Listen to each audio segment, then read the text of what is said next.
The rhythmic hum of printers, the buzz of phones, and the sharp clack of heels across the polished floors blended into the daily symphony of Baxter & Co. marketing. For Sacha Baxter, the family's firm wasn't just a place of work. It was the proving ground for her ambition. She adjusted the cuffs of her tailored navy blazer and glanced at the campaign board pinned across her office wall. Every sticky note and chart marked hours of late nights, skipped meals, and relentless determination. At only 32, she had climbed the ranks faster than most, her sharp instincts and no-nonsense approach forcing even the most stubborn executives in the male-dominated industry to take her seriously. But the steel that coated her professional life had cost her dearly in her personal one. The memory of Timothy still burned, though she buried it beneath deadlines and strategy meetings. He'd been her college sweetheart, someone she trusted with every dream, until she caught him, careless and smug, with someone else. The betrayal cut deeper than she'd admit to anyone. And since then, she had poured herself into work, building. Walls too high for anyone to scale. A knock on her door broke through her thoughts. Still here? Her grandmother, Eleanor Baxter, stepped in with the kind of presence that made even senior partners rise to their feet. The matriarch of the firm was a legend in the industry, stern, wise, and unyielding. Today, however, her sharp eyes softened as they studied her granddaughter. "Of course," Sacha replied lightly, clicking through the presentation slides on her laptop. "Tomorrow's pitch has to land if we want Harper Tech's account." Eleanor crossed the office and placed a hand over the laptop, forcing it shut. "And what about you, Sacha? When was the last time you landed a decent night's rest? Or, heaven forbid, a date?" Sacha exhaled, half laughing. "Grandma, I don't need a date, I need results. Harper Tech is worth millions. That's what matters." "What matters," Eleanor countered, "isn't only numbers on a board. You're burning the candle at both ends, and for what? To prove yourself to men who will always underestimate you until you remind them who your grandmother is." The words stung because they weren't entirely untrue. Sacha wanted her victories to be her own, not stamped with Eleanor's legacy. "I'm fine," Sacha said, straightening her shoulders. But Eleanor's gaze was too sharp, too knowing. "You've been fine for years, and in that time, you've built walls so high no one can see you behind them. I'm not asking you to marry the next man you meet. I'm asking you to live a little, go to dinner, laugh. Remember, there's more to life than pitches and campaigns." Sacha swallowed, her throat tight. The echo of Timothy's betrayal whispered in the back of her mind. Instead, she smirked. "What do you suggest? A dating app?" "Why not?" Eleanor's lips curved in the faintest smile. "It might surprise you." "Grandma." Sacha groaned, leaning back in her chair. "I can't believe we're having this conversation." "You'll thank me one day," Eleanor said, turning toward the door. "Remember, Sacha, power means nothing if you've no one to share it with. Think about that before you bury yourself in another campaign." The door clicked shut, leaving Sacha alone with her thoughts. For the first time in a long time, she considered the truth in her grandmother's words.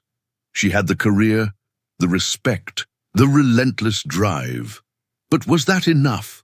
Or was she afraid to admit she wanted something more? Eleanor Baxter had built her empire on strategy, foresight, and the ability to maneuver people into the right place at the right time. And when it came to her granddaughter, she was no different. Sacha might have brushed off the conversation in her office, but Eleanor knew the look in her eyes. Her granddaughter wasn't fine. She was lonely, and too stubborn to admit it. So Eleanor made a call. "Aaron, darling," she said into the phone, her voice warm but laced with authority. "I need a favor. Yes, that kind. My granddaughter. She's brilliant, but she works herself into the ground. I think you might be the balance she needs." The following morning, Sacha ducked into her favorite coffee shop, phone in one hand, tablet in the other, emails streaming in faster than she could answer them. She ordered her usual black coffee, eyes glued to a client's response about tomorrow's pitch. She didn't notice the tall man behind her until he bumped into her, sending her tablet wobbling precariously. "Oh, sorry about that." Sacha looked up, startled. The man had an easy smile, dark hair slightly tousled, as if he hadn't tried too hard, and a warmth in his eyes that clashed with the sharp suit she was used to at the firm. "It's fine," she said briskly, steadying her tablet and shifting her gaze back to her phone. Still, he didn't move on. "Busy morning?" he asked, sliding into the line beside her. "Always," Sacha muttered, thumbs flying across her screen. He chuckled softly, as if he wasn't the least bit discouraged. "Well, at least tell me you're getting something stronger than plain. Black coffee. You look like you deserve a caramel swirl at the very least." Sacha glanced at him briefly. One brow arched, but the corner of her mouth almost twitched upward. Almost. "I'll stick with my usual, thanks." By the time her order came, she was already back in her digital world, typing furiously. Aaron watched her disappear toward her corner table, shaking his head with amused disbelief. Pulling out his phone, he typed a quick message.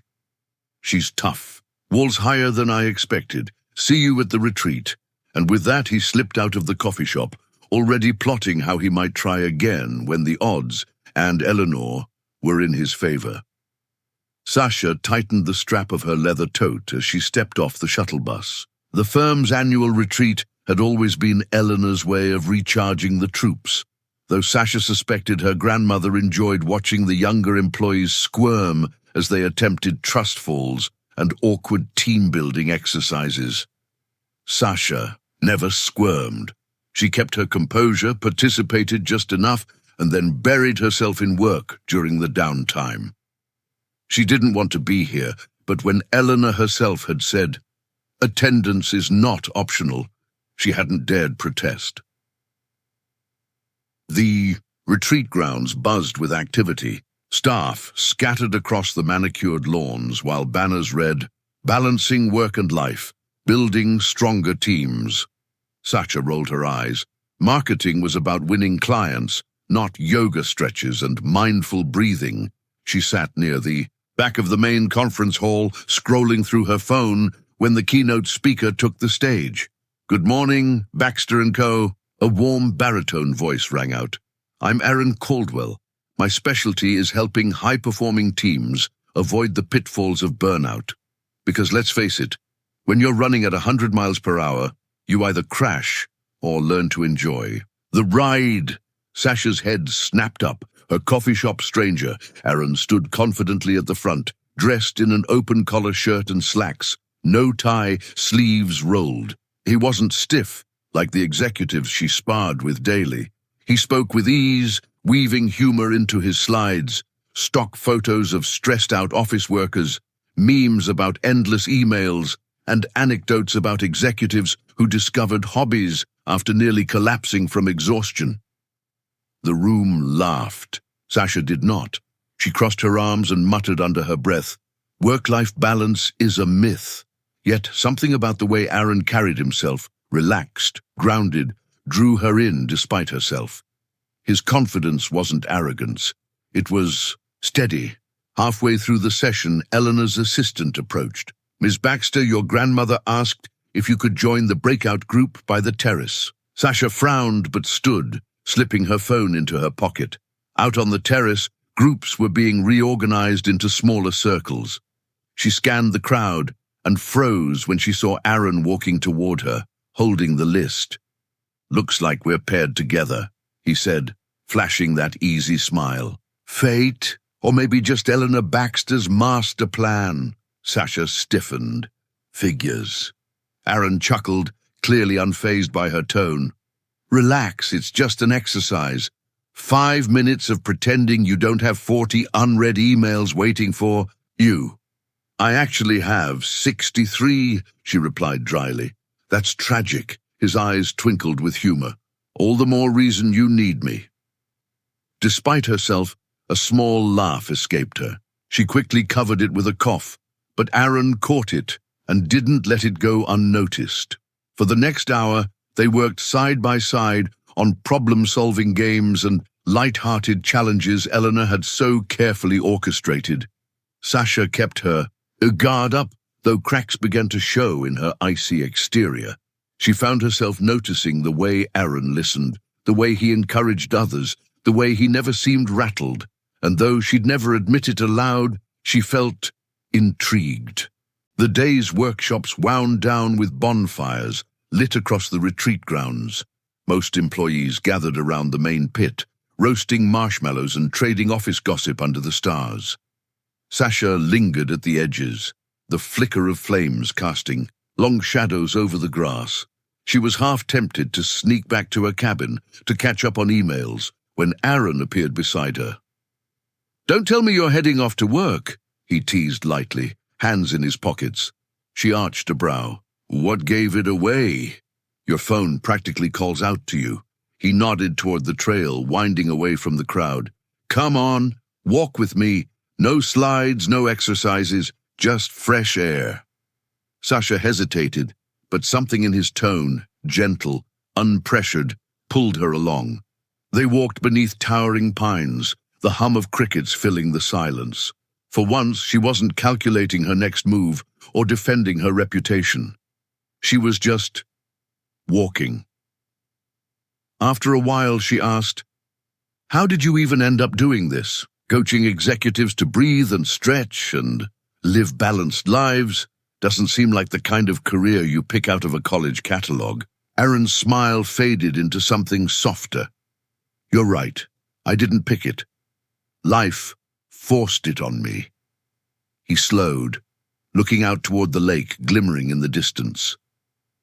"My dad worked 12-hour shifts 6 days a week, until his heart gave out. I was 18. Overnight, everything shifted. My mom leaned on me, and I thought the way to help her was to step into his shoes, work just as hard, take every shift I could, make sure she didn't struggle." Sacha's chest tightened as she listened. His voice was calm, but she could feel the weight behind each word. "By 24, I was running myself the same way he had," Aaron continued. "One morning, I didn't wake up in my own bed. I woke up in the ICU, tubes, machines, the whole nightmare. But you know what changed me?" He turned to meet her eyes. "It wasn't the doctor telling me my body was collapsing. It was seeing my mom in that room, crying like she was about to lose me too. That broke me in a way no illness could." Sacha stopped walking. For once, she didn't have a quick reply or a witty comeback. She just stared at him, the night air cool on her skin. "Wow," she breathed. "It never occurred to me that being overworked could destroy you like that, physically, emotionally. I always thought burnout was just part of the job description." Aaron gave a half-smile. "That's exactly why I do what I do. To remind people, especially people like you, that success isn't worth anything if it costs you everything." Her lips parted, ready to argue, but no words came. For the first time in years, Sacha felt seen, not as the firm's rising star, not as Eleanor Baxter's granddaughter, but as a woman standing on the same dangerous edge Aaron had once faced. They walked on in silence, the distance between them shrinking, though neither quite acknowledged it. The next morning, the dining hall buzzed with the chatter of employees, the smell of fresh coffee and scrambled eggs thick in the air. Sacha slid into her seat across from Eleanor, already balancing her phone against a glass of orange juice as she thumbed through emails. "Good morning, Grandma." Eleanor buttered her toast with deliberate calm. "Put it away." Sacha didn't look up. "I just need to check one thing." "No." Eleanor's voice cut sharper than a knife. "Today, no phone. Not at breakfast, not at the sessions, not even in the bathroom." Sacha froze, finally meeting her grandmother's gaze. Eleanor's eyes were steady, unwavering. "I can't go a whole day without it," Sacha protested. "You can and you will," Eleanor said, taking a sip of her tea. "You've forgotten how to listen, Sacha, to people, to yourself. If it takes one day without your precious device to remind you, then so be it." Sacha huffed, sliding the phone into her bag with exaggerated reluctance. Fine. One day. But if Harper Tech decides to drop us because I missed an email, Eleanor leaned forward, her expression softening. Then maybe you'll discover the world won't end because you blinked. Later that morning, Sacha found herself herded onto the lawn where Aaron was gathering participants for the day's trust exercises. He flashed a grin when he saw her approach, empty-handed, no phone. "Look who's phone-free," he teased. She rolled her eyes. "Don't get used to it." "Oh, I won't, but it's nice to see your face without the glow of a screen." Sacha smirked despite herself. "So, what's today's torture?" Aaron clapped his hands, addressing the group. "All right, everyone. Today's about trust, teamwork, and maybe a little humility. We're starting with the blindfold challenge." Groans erupted across the lawn. Sacha crossed her arms. "Absolutely not." Aaron tilted his head. "What's the matter? Afraid someone might let you trip?" "I don't do blind trust," he grinned. "Good. That's why you need it." Within minutes, Sacha found herself reluctantly blindfolded, Aaron's voice guiding her through a maze of cones. "Left foot higher. No, your other left. Unless you've secretly got 3 feet, in which case, congratulations." The group laughed. Even Sacha snorted. "Okay, 3 steps forward. Stop. If you keep going, you'll end up kissing a tree. And as charming as this forest is, I don't think bark burns are in the wellness plan." She shook her head, smiling despite herself. "You're ridiculous, but effective," he shot back. "Trust me." Somewhere between his steady instructions and his light-hearted jokes, Sacha's shoulders began to relax. She listened, moved, trusted, and when she pulled the blindfold off at the finish line, she was laughing. Really laughing. "See? Still in one piece," Aaron said, spreading his arms as if to show off his handiwork. Sacha's cheeks flushed, both from the exercise and from the strange warmth settling in her chest. "I'll admit that wasn't awful." "High praise," Aaron said with mock solemnity. "Careful or I'll get a big head." The rest of the day unfolded in similar bursts of resistance and reluctant joy. Aaron had a knack for weaving humor into everything, comparing deadlines to bad dates, describing stress like an overstuffed suitcase that always pops open in the airport. Slowly, Sacha found herself laughing, engaging, even forgetting the phone buried at the bottom of her bag. For the first time in years, she wasn't just surviving the retreat. She was living it, and Aaron, with his teasing grin and disarming honesty, was becoming harder to ignore. The retreat grounds had quieted as night settled in. Most employees had retired to their cabins.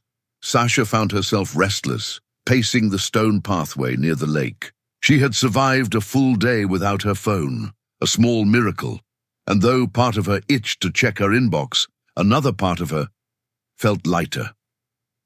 Footsteps crunched softly behind her.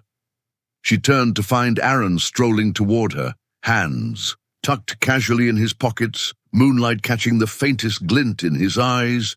"Couldn't sleep either?" he asked. "Not really," Sacha admitted, hugging her arms against the cool night air. "Guess I'm not used to quiet." Aaron fell into step beside her, and for a while they walked in silence, the lake reflecting the stars like scattered diamonds. Finally, Sacha exhaled. "I owe you an apology," she said, her voice low, his brow furrowed. "For what?" "The coffee shop.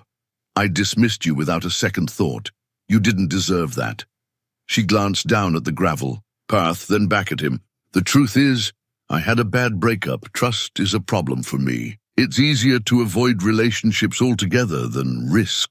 She trailed off, shaking her head. Aaron gave a soft, knowing smile. "So you cut it off before it have a chance to started." A short laugh escaped her. "Exactly. A clean exit." "And you think that's safer?" he asked gently. "It's survival." She paused, her throat tightening before the words spilled out. "The truth is, it was my fault. He cheated on me because I don't know how to stop working. I let it consume Me, and eventually, there was nothing left of me to give. Aaron stopped walking, turning to face her. His voice was steady, thoughtful. Maybe it wasn't just about you. Maybe it's because you're a woman, and in your world, you've always had to prove yourself twice over just to be seen as equal. It's not weakness, Sacha. It's the fight you've been taught to carry. Her lips parted, caught between surprise and amusement. Then she laughed, a real laugh, shaking her head. You've been talking to my grandmother, haven't you? He chuckled, rubbing the back of his neck. Guilty. She's persuasive. Oh, I know. Sacha smiled, the tension between them softening into something warmer. They resumed walking, slower now, the space between them narrowing until their shoulders almost brushed. For once, she didn't pull away. After a long pause, Aaron's tone shifted, more deliberate. Can I ask you something? Depends on what it is, she teased. We're back in the city, he said, meeting her gaze with quiet certainty. Can I see you? Sacha blinked. See me? Yes. He let the word hang in the air, then added, on a date. She stopped in her tracks, searching his expression for any hint of a joke, but his smile was steady, open, patient. A date? She repeated, almost incredulous. Yes, he said again, this time with a playful glint in his eyes. The kind where you put the phone away and let someone buy you dinner without turning it into a networking opportunity. She laughed softly, shaking her head. You make it sound so simple. Maybe it is, he replied. For a moment she considered retreating, defaulting to the wall she always hid behind. But under the glow of moonlight, with the cool night, air brushing her skin and Aaron's steady presence beside her, something shifted. Okay, she said finally, her voice barely above a whisper. Yes, a date. Aaron's smile widened, not triumphant, but grateful.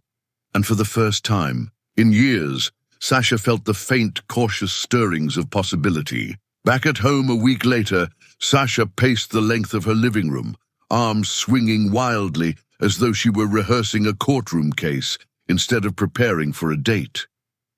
Grandma, why did I agree to this? She blurted, her voice half panicked, half resigned. What do I even know about small talk? He's going to take one look at me fumbling through dinner conversation and think I'm a hopeless cause. Eleanor sat primly on the sofa, sipping tea as though this were her evening entertainment. Her sharp eyes followed Sacha's frantic pacing with unshakable amusement. First of all, Eleanor said, setting her cup down with deliberate calm, Aaron already knows who you are. He's seen you at your best and your most guarded. He knows you're smart, serious, and entirely too dramatic when you're nervous. Sacha stopped mid-stride, glaring at her grandmother. That's not comforting. It's the truth. Eleanor leaned forward, folding her hands. And secondly, why on earth are you so terrified? You've pitched billion-dollar clients without blinking, yet one man asking you to dinner has you running laps in your own living room. Sacha's shoulders sagged, and for a moment her strong, polished facade cracked. Because if this goes well, then he'll want another date, and another. And before I know it, 6 months have passed, and then he'll realize I'm not worth it anymore. Her voice broke slightly at the end. Eleanor rose and walked over, taking her granddaughter's hands gently into her own. Her touch was firm, grounding, Sacha, she said softly. If you two find yourselves together in 6 months, that means it's working. That means he sees something in you worth staying for. And don't you dare measure Aaron by the sins of the boy who betrayed you. Timothy was a coward. Aaron is a communicator, not a cheater. Sacha swallowed hard, the old ache of betrayal pressing against her ribs. But what if I mess it up? What if I don't know how to be in a relationship anymore? Eleanor's lips curved into a small smile. Then you learn. Together, that's the point. Silence stretched between them, broken only by the ticking of the clock on the mantel. Finally, Sacha exhaled a shaky laugh, shaking her head. This is ridiculous. I'm acting like a teenager about to go to prom. Darling, that's exactly what this is, Eleanor said with a twinkle in her eye. A chance to be young again, to step outside the fortress you've built around yourself. The doorbell rang, and Sacha froze as though a judge had just announced her sentencing. Eleanor gave her a gentle nudge toward the door. Go on. Breathe. And remember, he already likes you. This is just dinner, not a boardroom negotiation. Sacha hesitated, then squared her shoulders, drawing in a deep breath the way she did before walking into high-stakes meetings. But this wasn't a client to impress or a campaign to win. This was Aaron. As she reached for the doorknob, Eleanor's voice followed her, soft but steady. Let him see you, Sacha, not the armor, just you. Sacha turned the knob, heart pounding, and when the door swung open, there was Aaron, smiling, relaxed, holding flowers in his hand. Hi, he said simply, his voice warm enough to make her pulse race. Ready for our date. For the first time all evening, Sacha smiled. Not her professional smirk, not her guarded mask, but a real nervous, hopeful smile. Yeah, she said softly. I think I am. The restaurant was softly lit, warm light spilling over polished tables and flickering candles. The hum of conversation filled the air, punctuated by bursts of laughter and the clink of wine glasses. Sacha followed the host across the room, nerves fluttering in her stomach. As menus opened and wine was poured, conversation flowed slowly. At first, safe topics like favorite restaurants, mutual complaints about city traffic, and Eleanor's knack for orchestrating their every move. Aaron had a way of weaving humor into everything, drawing laughter from Sacha even when she tried to keep her composure. So, Aaron said after a sip of his drink, leaning back casually. Tell me, why does the infamous Sacha Baxter look more nervous now than she did leading a campaign pitch in front of 50 executives? Sacha rolled her eyes, but her cheeks flushed. Because this is different. There's no script here, no winning strategy. Just me trying not to say something. Embarrassing. And what's so bad about embarrassing? Aaron asked with a grin. Some of my best moments started with embarrassing myself. She laughed despite herself, shaking her head. You make it sound so easy. Dinner arrived, and between bites, Sacha found herself talking more openly than she expected. The truth is, I'm afraid of dating again, afraid of letting someone in, only to end up abandoned. She set down her fork, fingers toying with the edge of her napkin. It's easier to hide behind work. At least I can control that. Aaron's expression softened. He leaned forward slightly, his tone steady but tender. Then we'll take it slow. No rush, no pressure. I'm not here to compete with your work, Sacha. But I also won't let it steal everything from you. Once I give you a reason to put us first, I hope you'll take it. Her chest tightened at his words, the earnestness behind them disarming her. She tried to play it off, brushing her hair behind her ear, but her voice betrayed her. You seem very confident about this. Aaron's smile was quiet. Sure. Not confident about everything. Just confident about how I feel when I'm around you. Heat rushed to her cheeks, and she looked down quickly, laughing softly. You're impossible. Persistent, he corrected. After dinner, Aaron suggested a walk, and they strolled through the nearby park under lamplight. The night was cool, the city's hum softened by the rustle of leaves. Tell me about your childhood, Aaron said as they walked. I know the powerhouse CEO in training version of you, but what about little Sacha? Sacha chuckled. Little. Sacha was bossy, always organizing the neighborhood kids into teams for whatever game we were playing. My grandmother says I was negotiating snack trades at 6 years old. Aaron laughed. Sounds about right. I bet you had contracts drawn up on construction paper. She nudged him lightly. Maybe. What about you? Aaron's smile grew thoughtful. I was quieter. Spent most of my time helping my mom or reading. After my dad passed, I grew up fast.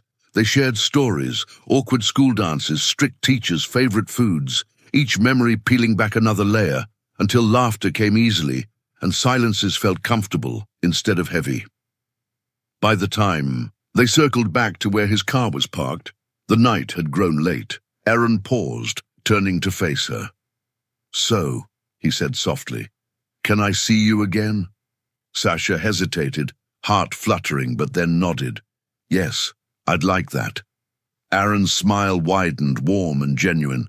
"Good, then it's a plan." As he opened the door for her, Sacha felt something stir inside her. Hope, fragile but undeniable. For the first time in years, she let herself imagine the possibility of something beyond work, beyond walls. And as she slid into the seat, she realized she was already looking forward to their next date. 8 weeks into dating Aaron, Sacha found herself at war with two versions of herself. There was the Sacha who laughed during late-night walks, who let Aaron's steady presence calm the storm inside her. That Sacha liked being seen, really seen, in ways she hadn't known she wanted. Then there was the other Sacha, the one who stayed late at the office, answering emails until dawn, cancelling dinner plans at the last minute with half-hearted excuses. The one who lived and breathed deadlines because they were predictable, controllable, and lately, the second Sacha was winning. It started with small things. "I'll be late. Then can we reschedule?" Until finally, Aaron texted her one night after she bailed on yet another dinner. "Aaron, what's going on, Sacha?" "Aaron, be honest with me." The words sat heavy on her screen. She typed a dozen replies, deleted each, and finally left the message unanswered. The next morning, Eleanor called her into her office. Her grandmother sat behind her mahogany desk, glasses perched low on her nose, eyes sharp as they scanned Sacha's tired face.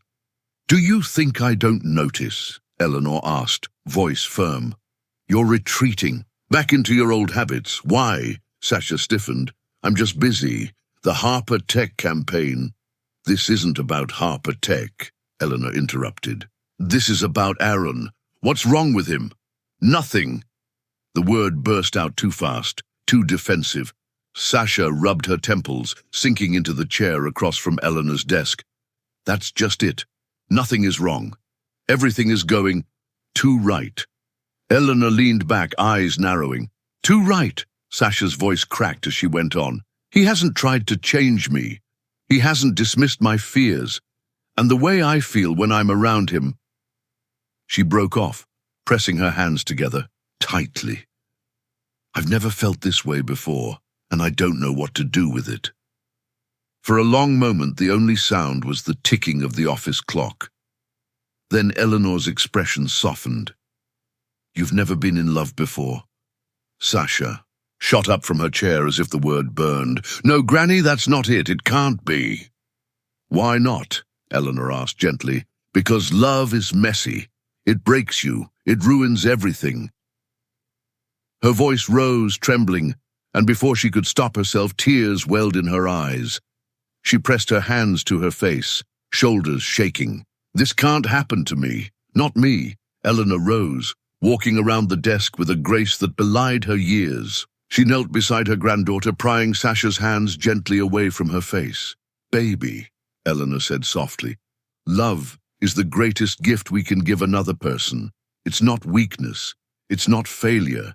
It's the part of us that survives long after the campaigns, the clients, and the late nights are forgotten." Sacha shook her head, tears streaking her cheeks. "I'm afraid, Grandma, I don't know how to do this without losing myself." "I know, baby," Eleanor whispered, pulling her into an embrace. "But being afraid is a good thing. It means your heart is still working. It means you're alive. What matters now is what you choose to do with it."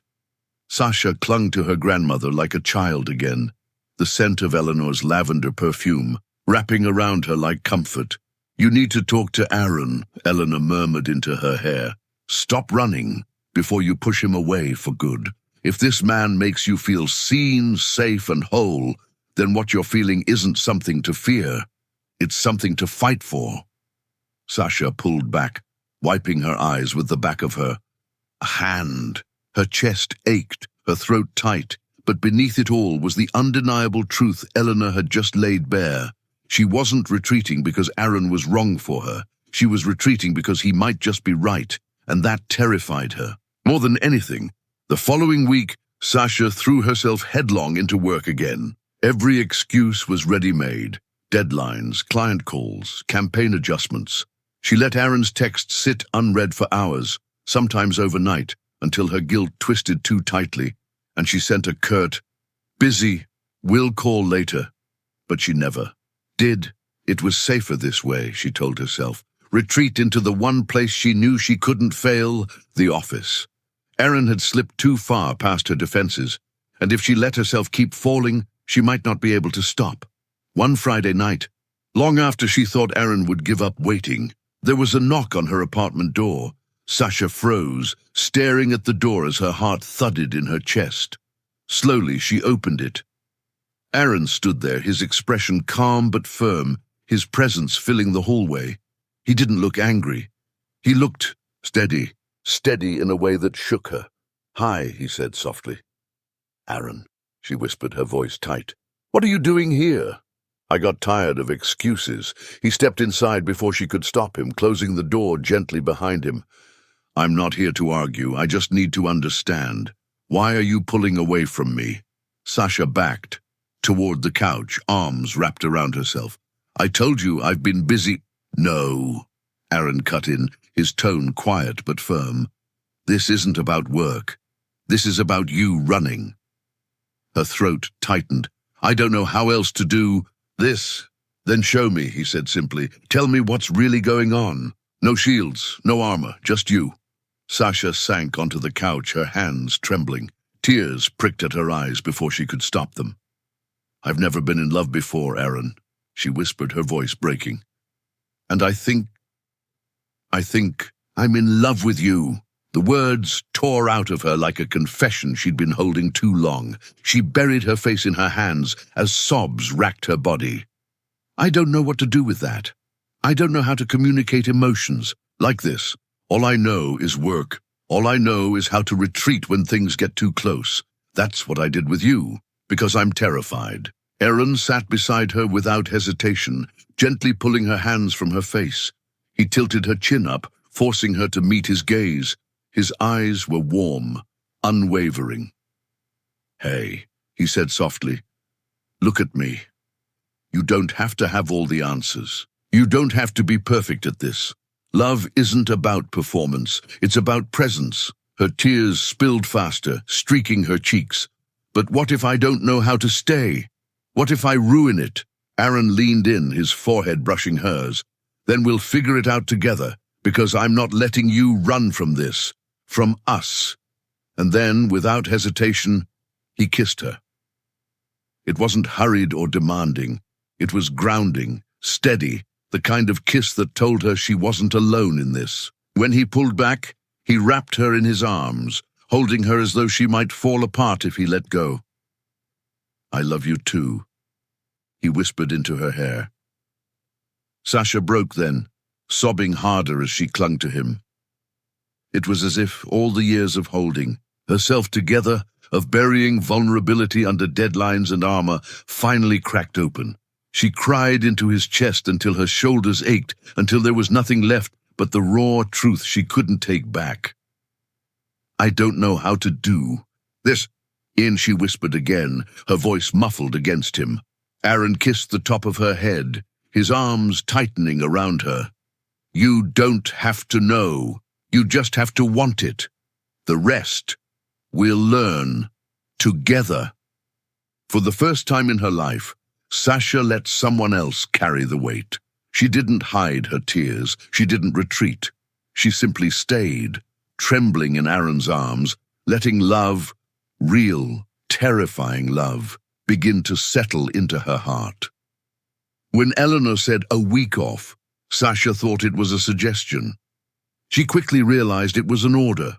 Her grandmother marched into her office, with the authority of a general, plucked the phone from her hands and announced, "You're taking a vacation, 1 week. No phones, no clients, no excuses. Aaron's already agreed to go with you."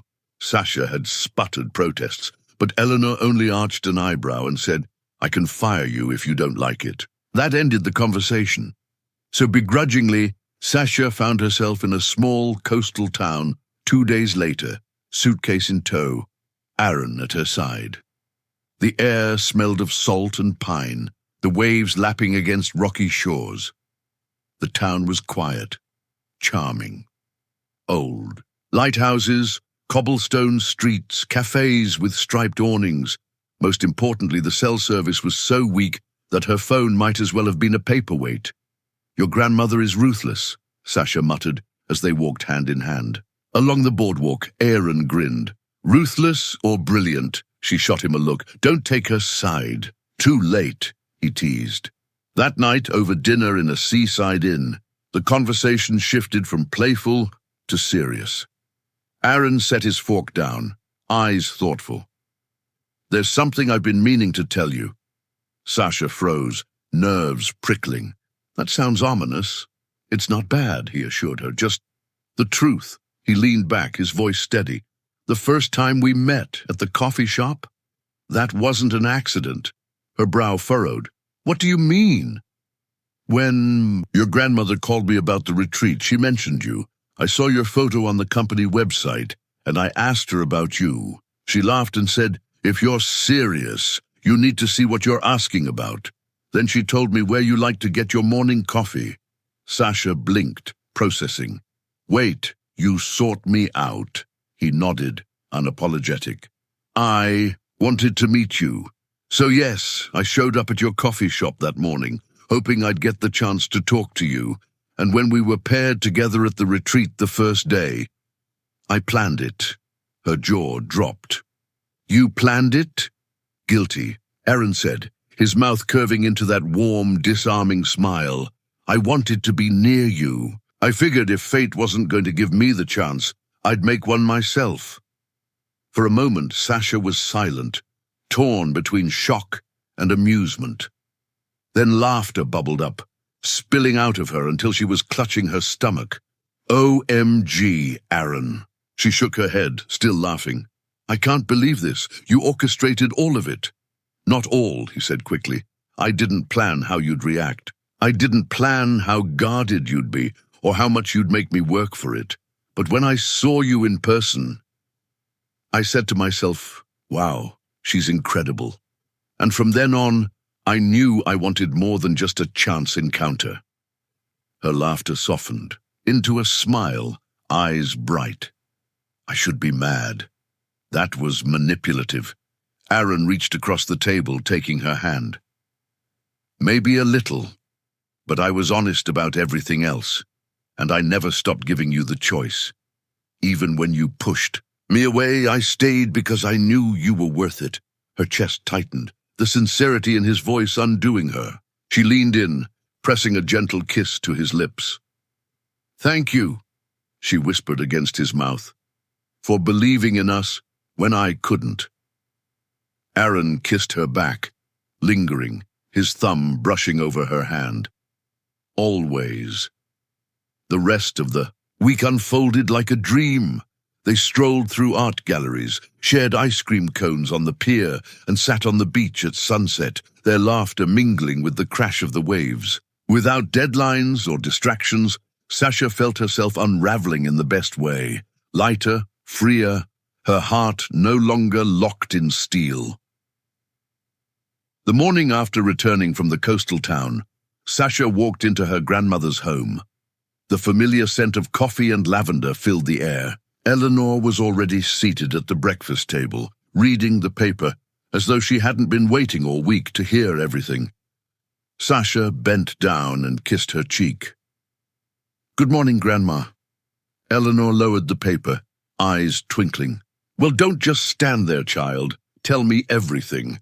Did you survive a week without your precious phone? Did Aaron survive you without your phone?" Sacha laughed, pulling out a chair. "Yes, we survived. More than that, Grandma, we thrived. I actually..." She paused, the words feeling strange but wonderful on her tongue.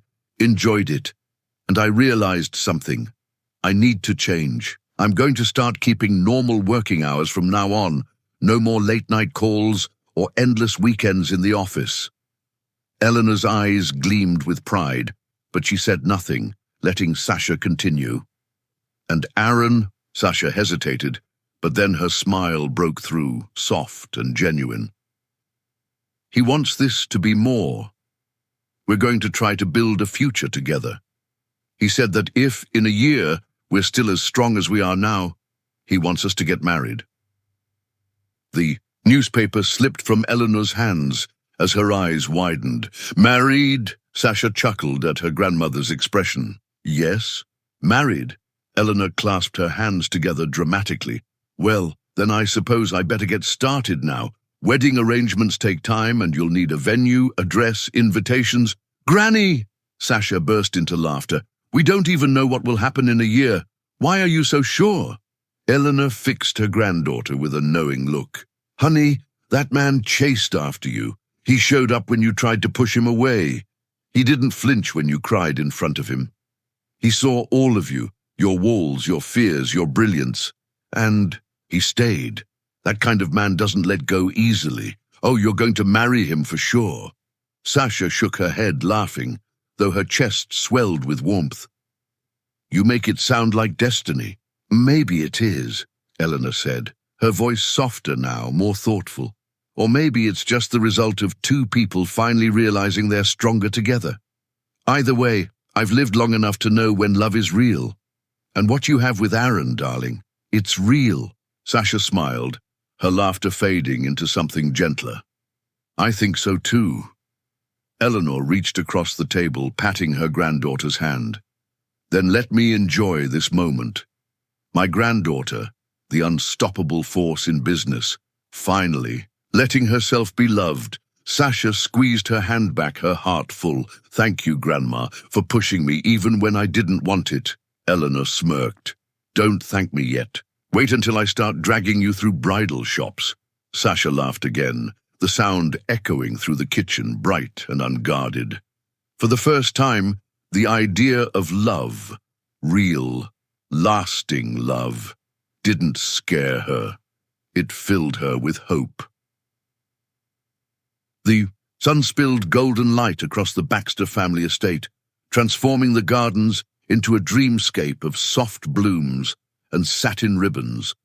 White roses lined the path, their fragrance mixing with the salt-kissed air that drifted in from the coast. The same coastal town where Sacha and Aaron had first peeled back the layers of their hearts had inspired this day, their day. Guests filled the chairs beneath the billowing canopy, a low hum of excitement rising as the string quartet played. Softly, inside the bridal suite, Sacha stood in front of the mirror, smoothing her hands over the elegant ivory gown that clung to her figure before flowing into a graceful train. Her hair was swept into soft waves, her grandmother's pearl earrings dangling from her ears. Behind her, Eleanor adjusted the veil with practiced hands. Her eyes misted, though her tone was as sharp as ever. You look beautiful, darling. Just don't trip walking down the aisle. Your grandfather would never let you live it down. Sacha laughed, blinking back her own tears. Thank you, Granny, for everything. If you hadn't pushed me. Eleanor pressed a finger gently to her lips. Hush now. Love isn't about who pushed who. It's about who stayed. She kissed her granddaughter's forehead. And Aaron stayed. The music shifted, signaling the start. Sacha drew in a steadying breath.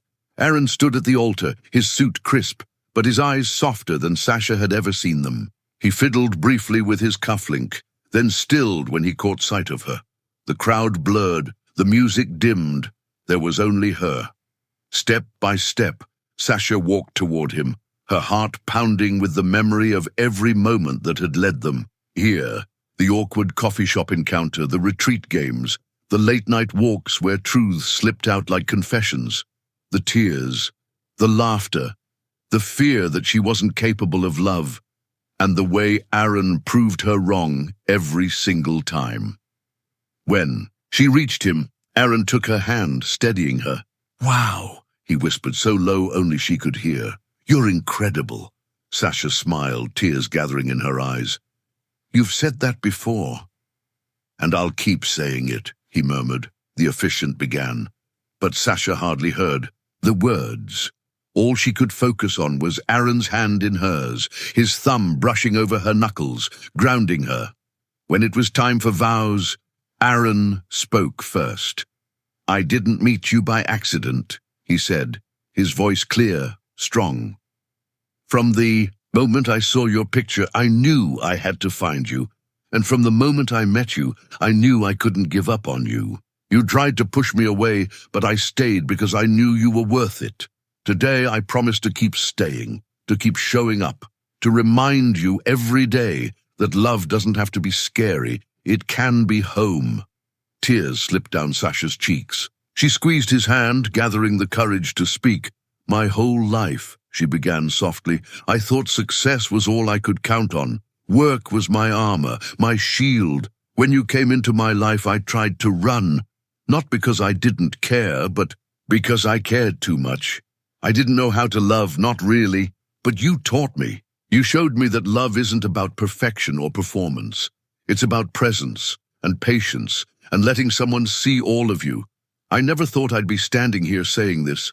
But Aaron, I love you. And I promise to keep learning, keep growing, and keep choosing us." Aaron's eyes glistened, his grip tightening on hers. The officiant smiled.